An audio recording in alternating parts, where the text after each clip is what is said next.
Fernando Pimentello, BehindTheGloves.com here for the fight, guys. Obviously with the returning crew of Dominic Verdine of RingTV.com and IFL TV over in the UK. And Stephen Gureño, KO Artist Sports on YouTube. And the lovely and beautiful Sergey Kovalev.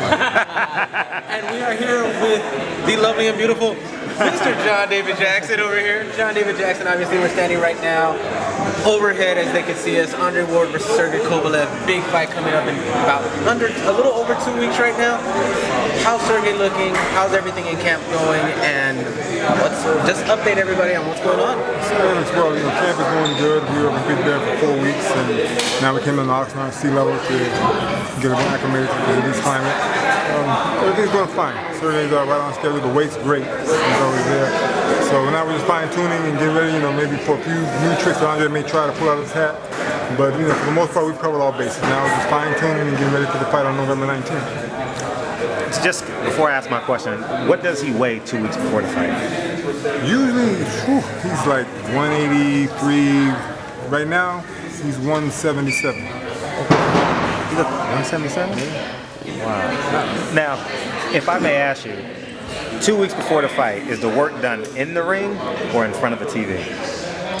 2 weeks before the fight. Yeah, 2 weeks before the fight. Where do you get your most value, most bang for your buck? Inside the ring. Inside the ring. Because we're still going over, fine-tuning things, and maybe certain things aren't being properly executed. So, mainly still in the ring, we're doing most of our work, trying to get everything as fine-tuned as we can.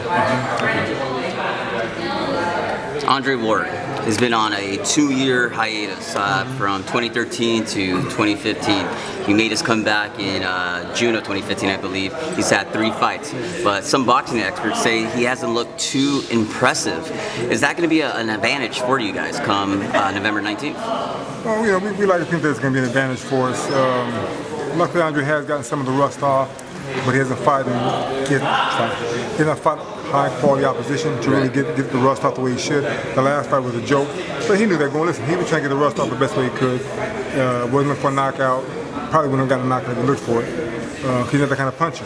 But he did what he was supposed to do. He executed his plan. He won the fight the way he's supposed to win it from him, and that works. To me, it's a little bit deeper than what you said. It's been 5 years. He's had 3 fights in the last 5 years, and the ring rust is still there to a degree. Once he fights this kid here, when he fights Sergey, he's fighting a totally different fighter than the guys he fought at the level he's been at so far. This guy's coming to knock his head off, trying to knock his head through his shoulders, trying to knock his shoulders off. Whatever he can hit, that's what he's going to take. Andre is very intelligent, very smart fighter. I'm not taking that away from him. He's very good at what he does. Now he's moving up in weight. He's fighting a stronger guy, a little bit bigger guy. Can he bully this guy around the way he did the 168-pound fight? Because at 168, he still came in the ring about 180. He was the bigger, stronger guy every time he fought. Andre Ward doesn't really have that power. At 168 pounds, he stopped the drained Chad Dawson, and then stopped Paul Smith, I believe, at 171, 172 pounds. Does he have any power at 175? Will we be able to see that? But he has power. If you stand in front of him and let him hit you with a good shot, don't tell him what he's drop guys. He has drop fighters. So he does have power. Legitimate knockout power, no, but power he does have. And he can get your respect if he does the right things. I'm hoping, we're all hoping, even the fans, that he decides to stand still for a minute and fight. Engage in war with Sergey, because that's going against the grain of what he does, and he will be in trouble. So we'll see. John, what's it been like game planning for a guy who hasn't lost since, what was it, 9 years old? 12 years old, yeah. Like you just said, he's only had 3 fights in the last 5 years. So do you look at kind of current fights, the fights when he was in the Super 6? What's it been like game planning for someone like that? Great question. What I did was I looked at a couple of his fights back in the Super 6. He was a lot faster, had more mobility, and he did things different. Now, then I watched the last 3 fights that he had. He's a lot more stationary. He does come in a little more to the punches, but there's still no pop behind him. So even though he's moved up in weight, you would think some fighters, because I know he had to have trouble making 168 the last few fights. You can see that. You think once a guy moves up that he gains more power. I haven't seen that with him. I've seen a recent sparring session, he dropped some guy. Listen, some other guy wrote me today, said, Andre's in the bag really hard. Well, the bag don't punch back. I don't care how hard you hit the bag. I hit the bag, I hit hard too. It don't mean anything. What happens when someone hits you back? So, having said all that, I'm not trying to cut him down and say he's bad. Listen, Andre's great at what he does. He's been undefeated as a pro. He's been on the business since 12 years old. That speaks volumes for him. Want to gold medal? I didn't win a gold medal, so I can't say anything bad about the man. But as a pro in this fight here, he's coming with a clip half empty. Sergey's fully loaded. Now, you know, it's like LL Cool J said, you can't fight an army with a handgun. He got the handgun. He got to use every trick in the book to navigate his way through those deep waters. Can he do that for 12 rounds against a guy who's known to knock you out with one shot? And Sergey has power in both hands, not just the right hand, he has power in both hands. And he goes to the body, he can hit him everywhere, the shoulders, chest, his arms, everything can hit him to diffuse the puzzle that is Kovalev-Ward. And you know, we're not going for the head the first 2 rounds. Hit the head. The head will come later. When you knock him out, it'll be with a sweet shot to the head. Go to the body and kill that body. So when Sergey's to the body, man, it's a thing of beauty and it hurts. Ask anybody's spot, it hurts. Kovalev-Ward's gonna find that out. He's no longer the bigger bully in this fight. He's not the bigger guy once he gets to the ring. Sergey can be just as big, if not a little bit bigger than he is from fight night.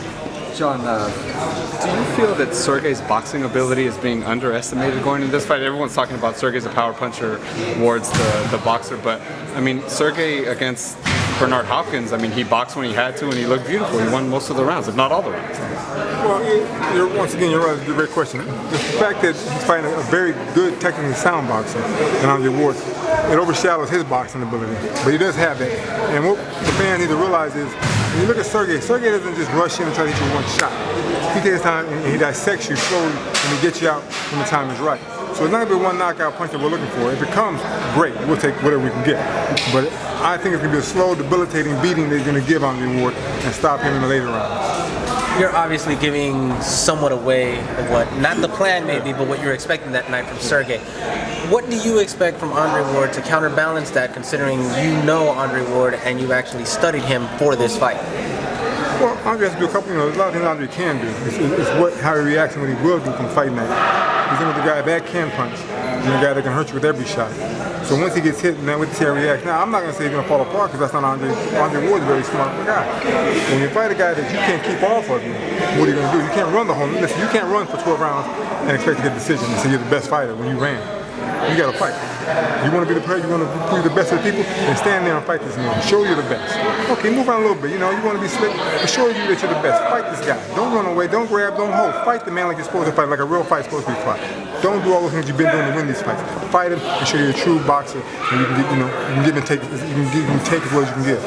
Now I see you get a little riled up when you said, Kovalev-Ward, come and fight this motherfucker. But I didn't say like no, that. you didn't say it like Not that way. that. But if we was in the barbershop, Oh, yeah. I was getting my beard done and you getting your hair done. We wouldn't be talking about something now. Fernando What? could eat his nails. Yeah. What if Kovalev-Ward never goes back to the corner stagger and Sergey Kovalev goes back to the corner? I can't catch this dude. What's game plan B? Listen, you have to listen. There's only so far you can run this ring. Now, if I allow you to run and don't cut the ring off and make you engage, then that's my fault. I'm supposed to get beat. But there's always room for you to cut the ring off. You have to engage and make that part of your game plan. If I'm dumb enough to just let you do your thing and peck me and do your thing, then I'm supposed to lose the fight. No. He knows one thing about Sergey. He said for this fight, he's going to do whatever he has to do within the legal boundaries of the game to win. He said, whatever it takes, John, whatever you tell me to do, I'm going to do. I'm telling you, this cat everywhere. Everywhere that's legal. Above the waist and in front of the face. Not behind. Hit him wherever you can hit him. It's gonna take an effect on Andre. It's gonna hurt him. If you hit him in the shoulder and you break it, that's not our problem. Try and do that. You punch that hard. Wherever you can hit him, hurt him, and get him out. That's, but don't chase him and let him just run you around the ring and do what he wants to do. Cut the ring off, make him engage. You have to cut the ring off and just limit his space to make him fight you. Now, if you don't, you're in trouble. Let me follow up. Now, the game plan of the perfect fighter is to keep you off balance and use his accuracy. Now, we know Kovalev-Ward is accurate. He does a great job measuring you. How do you offset the ballerina who's always on balance? Well, what you have to do is, usually when a good boxer fights against a good boxer, they're long. But they want the guy to chase them. Well, Sergey's going to chase you. He wants behind with a great jab. Not a good jab. Sergey's a great, powerful jab. Knocks you off balance. If you're a good jabber, I'm a jabber. You say good to jab.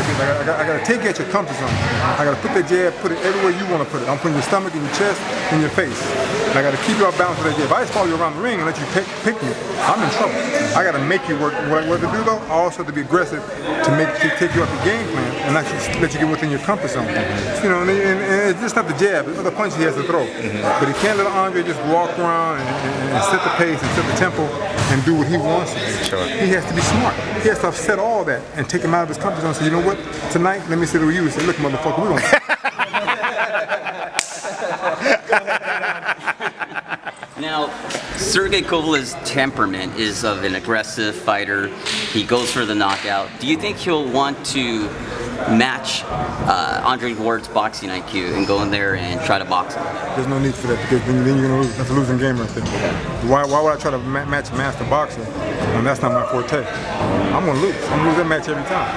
What I'm going to do is try to take him out of that comfort zone and not want to box me. I want him to engage and punch with me. So if I hit him with a good shot and I hurt him, I got to go right there to counter and get right back in and hurt him some more, hoping that he's going to not grab me, but try to fight me off of him. So right there, I just hit him with good shots and detonate that bomb that he had. You know, he didn't have bombs, but detonate that body and make him just slow down so I can catch up with him a lot sooner than he wants me to catch up with him. Andre Ward's known to kind of punch and hold and grab, and he's known to kind of get tie up a lot. I asked Kovalev, how does he use his size as an advantage? He said that he doesn't feel like he's any bigger than Andre Ward, but I feel like in those exchanges, in the clinches and things like that, you know, Sergey is going to be stronger. He's been at 175 for longer. How do you see those aspects going once they do clinch up? Well, you know, I go back to the Bernard Hopkins fight. You know, that was one thing I told Bernard's people not to fight this kid in the first place. He was strong.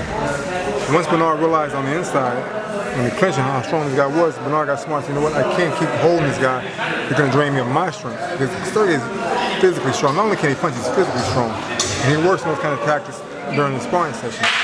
So if Andre does that, you know, I don't really welcome it because it's boring for the fans, but Andre might mess around and deplete himself of all of his power and strength because that takes a lot of wear and tear out of him. And you know, it's definitely going to be not in his favor because, like I said once again, maybe Sergey's not really as big, but he's still a little bit bigger than most of the guys Andre's fought. And so that's when, you know, all that wrestling and that tugging, that's going to take a lot of effect and a lot of wear and tear on him. Also, we're going to try to get the right referee who's going to have all that. You know, 1 or 2 clinches, fine. As a third one, don't take points away from him. Because, you know, listen, the fans want to see a fight. They don't want to see a grabbing and holding.